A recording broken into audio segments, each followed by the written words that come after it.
Hello friends, welcome to my channel. I hope कि आपकी तैयारी बहुत अच्छे से चल रही होगी और आप अपने दिन रात मेहनत अपने गोल को लेकर कर रहे होंगे। तो first of all, new year to all.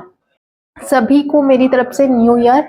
And this video is about कि आपके एग्जाम से पहले, चाहे आप एसएससी जीडी का एग्जाम देने वाले हो या फिर आगे के रेलवे के कोई भी एग्जाम देने वाले हो, तो 10 थिंग्स कि आप लोगों को करने चाहिए और आप लोगों को याद रखने चाहिए कि इन चीज़ों से बाहर अगर हम लोग करेंगे तो हम लोग का अभी जो लास्ट 1 मंथ और 2 मंथ का जो टाइम बचा है वो पूरा ही डिस्टर्ब हो जाएगा। फर्स्ट, आप तो एक स्ट्रेटेजी बना के चलिए, क्योंकि स्ट्रेटेजी बनाने के बाद आपको थोड़ी सी हिम्मत मिलती है कि इतने दिन में कंप्लीट करना और इतने दिन में कंप्लीट करना ही होगा। सेकेंड ऑफ ऑल, जितना पढ़ा है उसी को रिवाइज करो, पीवाईक्यूज लगाओ, ज़्यादा से ज़्यादा पीवाईक्यूज लगाओ और लॉजिकल क्वेश्चन करने की कोशिश करो, क्योंकि वहाँ लॉजिकल क्वेश्चन होंगे। मॉक टेस्ट लगाओ और अच्छे से एनालिसिस करो और साथ साथ एनालिसिस करने के साथ साथ नोट्स बनाओ। और नोट्स उन क्वेश्चन के बनाना जो कि बहुत हार्ड हो, क्योंकि ये लास्ट टाइम में आपको मॉक तो देने ही होंगे, क्योंकि वहाँ कंप्यूटर में होने वाला है टेस्ट। तो अपनी स्पीड को और अपनी एक्यूरेसी को बढ़ाने की कोशिश करना ही बेस्ट थिंग है। और लास्ट ईयर सारे प्रीवियस ईयर क्वेश्चन लगा लो।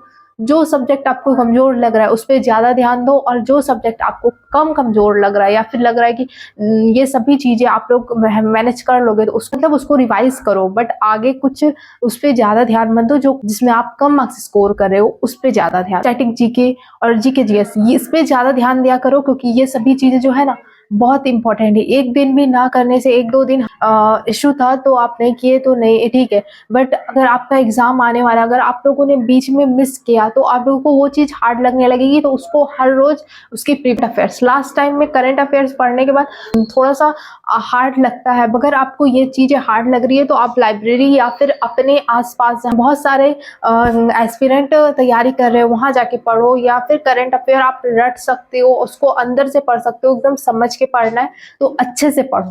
करंट अफेयर कैसे पढ़ना है उसके बारे में मैंने एक वीडियो भी बनाई है, तो आप वो देख सकते हो। और बहुत सारी बुक है जो मैं आज रिफर नहीं करूंगी, आपको पता ही होगा। अगर आपको चाहिए तो आप कमेंट बॉक्स में पूछ लेना, मैं उस बुक का नाम भी बता दूंगी।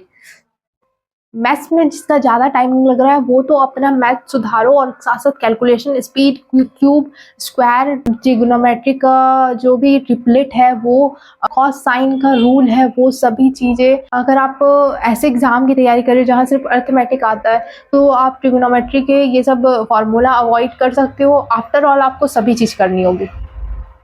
मेंसुरेशन के सारे फार्मूलाज आपको याद रहने चाहिए, तो इसके लिए तो आपको खुद प्रिपेयर करना ही होगा। बट आप लोग इतना समझ लो कि ये सभी चीज़ें याद रहनी चाहिए, वहाँ इस चीज़ पे टाइम वेस्ट नहीं होना चाहिए। क्योंकि अर्थमेटिक एग्जाम, अगर आप जीडी के एग्जाम की तैयारी करें तो अर्थमेटिक में कुछ क्वेश्चन बहुत बड़े बड़े होते हैं, जिससे आप देख के पहले तो घबरा जाओगे, जिसमें टाइम वेस्ट होगा। सेकेंड ऑफ ऑल, आपको क्वेश्चन पढ़ना होगा, फिर समझने में टाइम लगेगा। क्वेश्चन में कैलकुलेशन में टाइम लगाओगे तो आपको और ही टाइम लगेगा, तो ये मत करना।